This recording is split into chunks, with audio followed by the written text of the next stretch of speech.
Salam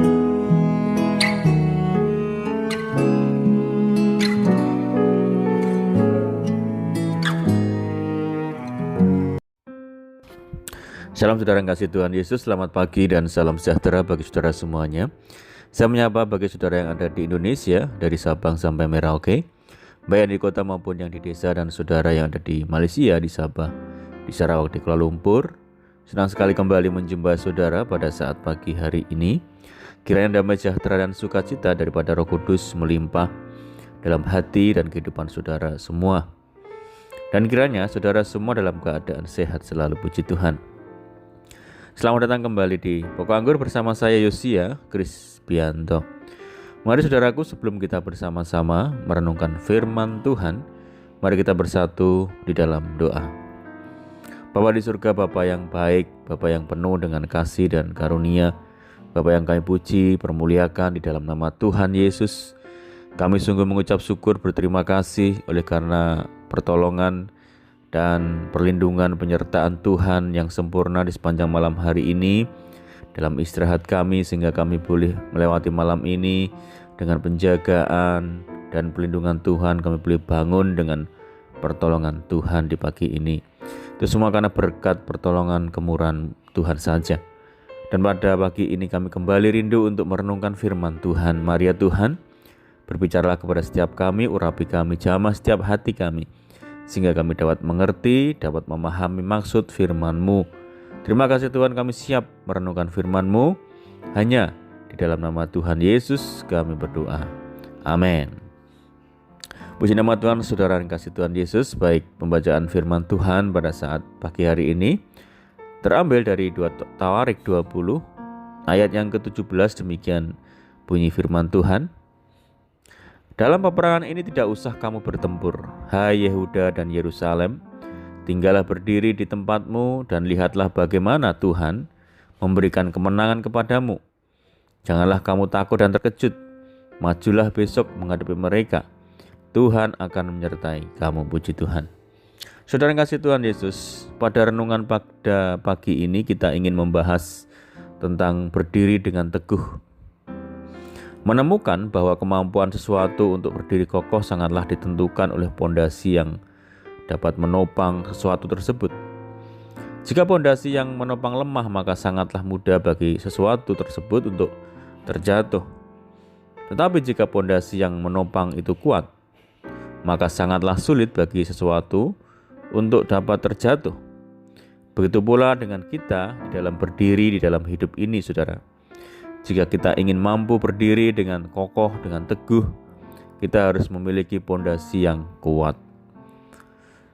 Sesungguhnya setiap dari kita pasti berdiri di atas sesuatu hari ini, saudara.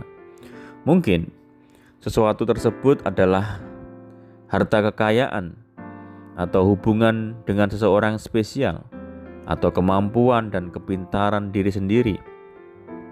Intinya, setiap dari kita pasti memiliki suatu fondasi yang kita pikir dapat menopang hidup kita, yang bersifat kuat. Namun, apakah fondasi yang kita pilih tersebut sungguh dapat menopang hidup kita untuk dapat melewati segala macam badai yang kita hadapi dan akan kita hadapi, saudara? Saya yakin seseorang yang sudah pernah mengalami kebangkrutan di dalam hidupnya akan setuju bahwa harta kekayaan bukanlah pondasi yang kokoh untuk menopang hidupnya. Dan saya percaya seseorang yang sudah pernah disakiti oleh seseorang yang spesial di dalam hidupnya akan setuju bahwa hubungan dengan manusia bukanlah pondasi yang kokoh juga.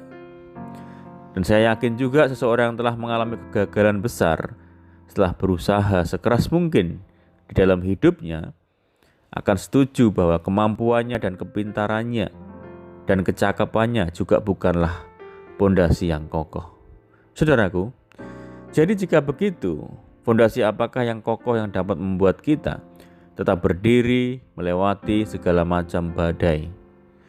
Saudara, melalui ayat yang kita baca di atas, satu-satunya pondasi yang kokoh yang dapat membuat kita tetap berdiri dan menerima kemenangan adalah hanya Tuhan saja. Dalam 2 Tawarik 20 ayat yang ke-17 mengajak kita untuk tidak takut ataupun terkejut. melainkan untuk terus maju menghadapi badai hidup kita dengan berani. Bukan berani karena kehebatan kita sendiri, saudara, melainkan berani karena menyadari siapa Tuhan yang berperang untuk kita. Sesungguhnya ada sebuah badai di dalam hidup ini yang tidak akan pernah dapat kita kalahkan. Sebuah badai yang dinamakan dosa dan maut. Harta kekayaan, hubungan dengan manusia lain, dan kemampuan diri sendiri tidak akan pernah mampu menyelamatkan kita dari badai dosa dan maut. Hanya ada satu yang dapat membuat kita menang menghadapi dosa dan maut itu, yaitu Tuhan kita, Yesus Kristus, yang telah mati untuk penebusan kita dan bangkit untuk kemenangan kita. Saudara yang kasih Tuhan Yesus, oleh karena Tuhan adalah satu-satunya pribadi yang memampukan kita untuk dapat berdiri kokoh di dalam hidup ini, mari kita senantiasa mempercayai dan membaca firman Tuhan setiap hari, dan merenungkan firman itu siang dan malam. Membaca dan merenungkan firman Tuhan adalah bagian penting dalam hidup orang percaya. Perhatikan apa yang Tuhan nasihatkan kepada Yosua saat ia dipercaya untuk memimpin bangsa Israel menggantikan Musa. Dikatakan, janganlah engkau lupa memperkatakan kitab Taurat ini, tetapi renungkanlah itu siang dan malam, supaya engkau bertindak hati-hati sesuai dengan segala yang tertulis di dalamnya. Sebab dengan demikian perjalananmu akan berhasil dan engkau akan beruntung. Saudaraku, jelas sekali dinyatakan bahwa kunci supaya perjalanan hidup kita berhasil dan juga beruntung, diberkati adalah jika kita harus tekun membaca firman Tuhan, memperkatakan, merenungkan siang dan malam, serta melakukannya dengan setia. Firman Tuhan akan membantu kita berdiri tetap kuat dalam masa-masa yang sulit di dalam hidup ini. Membaca firman-Nya setiap hari dan merenungkannya membuat hidup kita semakin berkenan kepada Tuhan, karena kita telah membentuk suatu pola hidup sesuai dengan kehendak Tuhan. Itulah kunci untuk kita dapat mengalami berkat-berkat Tuhan, saudara.